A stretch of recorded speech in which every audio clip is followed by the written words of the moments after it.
Hello everyone. In today's video, we are going to see the first chapter of grammar, which is very important, or we can say the most important chapter, and that is about tenses. Tenses are very important, not only in English but in any language of the world. When can a person speak good language? He can speak only when he knows the tenses well. चांगले काळ माहीत असतील तर मनुष्य चांगली भाषा बोलू शकतो. काळाचं ज्ञान पाहिजे तर समोरची व्यक्ती काय बोलते, आपण त्याला कसा प्रतिसाद देणार हे त्याच्यावर अवलंबून असतं. Now, all of you know, there are 8 parts of speech. 8. Out of these, the tense is related to verb, क्रियापद. काळाचा संबंध हा क्रियापदाशी असतो. शब्दांच्या 8 जातीपैकी कोणत्याही भाषेत, मी परत सांगतो, कोणत्याही भाषेत काळाचा संबंध हा क्रियापदाशी असतो. Tenses is the foundation of any language. If you want to write or speak or converse in good English, you must have good knowledge of tenses. चांगलं ज्ञान पाहिजे, उत्तम ज्ञान पाहिजे. काळाचं महत्व आहे, काळाला महत्व आहे. What are the importance of learning tenses?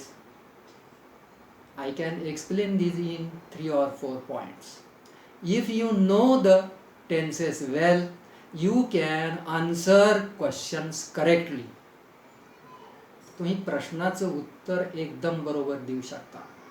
For example, मी जर विचारलं वेअर डिड ही गो, तो कुठं का गेलेला असे ना, पुण्याला, सांगलीला, साताऱ्याला. And if you are asked to answer in full sentence, where did he go, याचं उत्तर he went होणार, past tense होणार, because the question is in simple past tense.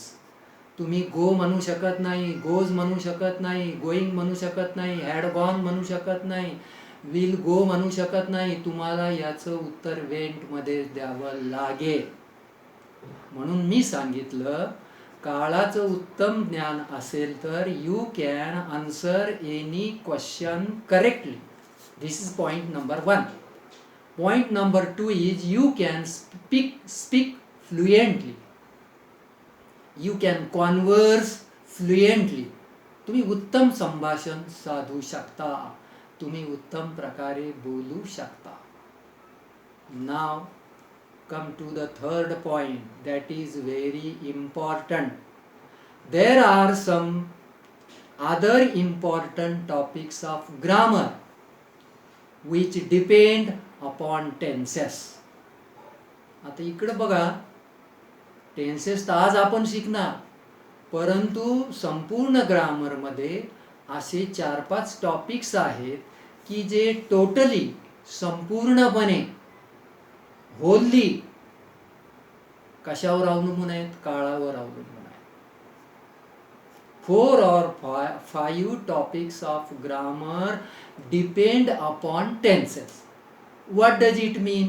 It means if you understand the tenses well, you can easily understand other topics also. Which are they? The most important, number 1, direct, indirect. बघा, काळ जर चांगले समजलेले असतील तर तुम्हाला direct, indirect easily येणार, नाही तर येणारच नाही. Topic number 2, WH question. Framing WH question हा एक प्रकार ग्रामरमध्ये आहे. आपल्याला WH क्वेश्चन्स तयार करायचे असतात. And you know all the WH words, when, why, whose, where वगैरे वगैरे. इथे सुद्धा काळाची गरज आहे, काळाच्या ज्ञानाची गरज आहे. आता WH क्वेश्चन समजून घ्यायला जर टेन्सेसची गरज आहे तर ॲटोमॅटिक व्हर्बल क्वेश्चन पण येतात, ज्याला आपण yes or no type question पण म्हणतो ग्रामरमध्ये. काही जण एस ऑर नो टाईप म्हणतात, काही व्हर्बल क्वेश्चन म्हणतात.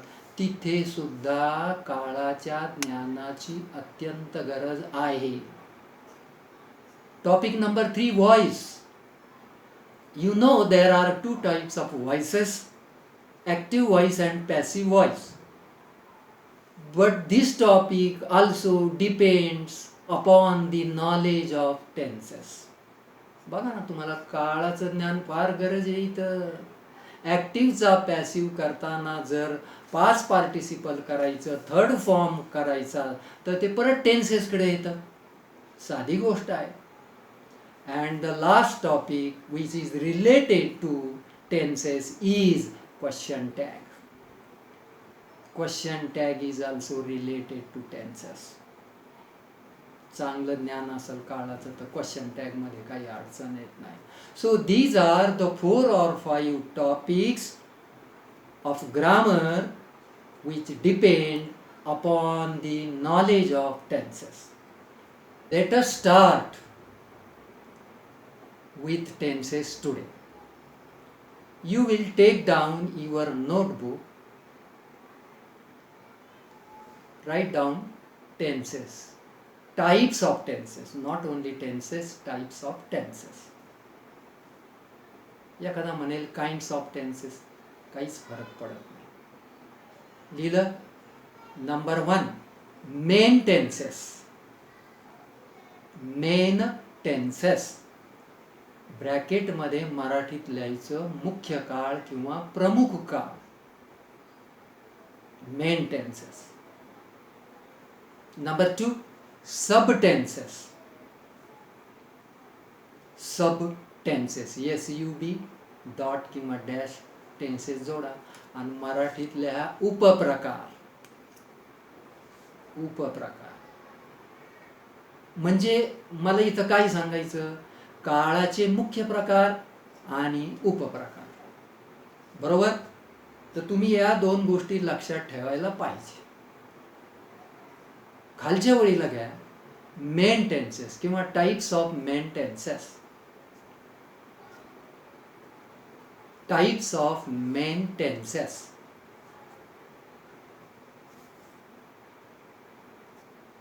Number 1, present tense. Present tense ज्याला तुम्ही वर्तमान काळ म्हणता, हे ढोबळमानाने चाललंय प्रमुख काळ म्हणून. Present tense. Number 2, past tense. भूतकाळ, past tense. Number 3, future tense. Future tense, भविष्यकाळ. आपण मराठी मीडियमच्या मुलांनी काळाचे मुख्य प्रकार सांग असं जर एखाद्याने विचारलं तर झटकन प्रेझेंट, पास्ट, फ्युचर असं सांगायलाच पाहिजे. वर्तमान, भूत आणि भविष्यकाळ. खालच्या वळीला घ्या. नाव टेक डाऊन सब टेन्सेस. Sub tenses. परत कंसात लिहिलं पाहिजे उपप्रकार.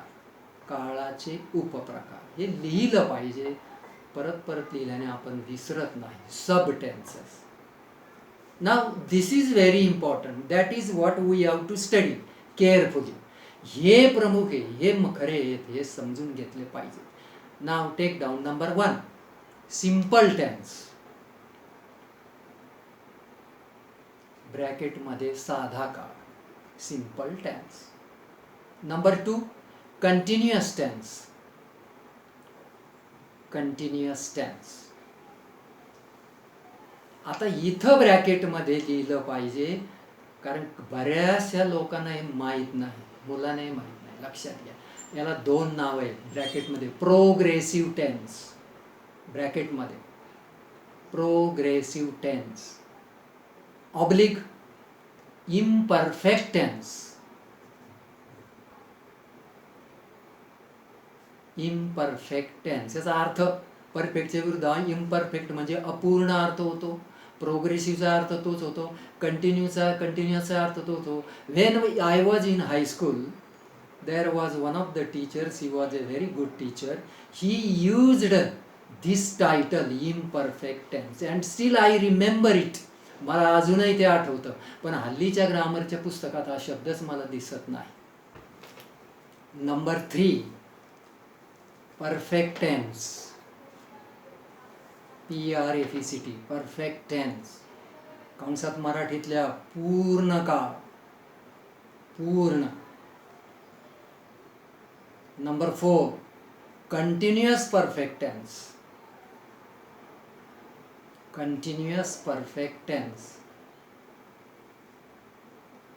बघा याच्यामध्ये 2 शब्द आलेत वर गेलेले, बरोबर आहे. कंटिन्युअस 2 नंबरला होतं, परफेक्ट 3 नंबरला होतं. दोघाचा मिळून कंटिन्युअस परफेक्ट टेन्स झाला. लक्षात ठेवायला आयडिया करायची, सोपा जातो.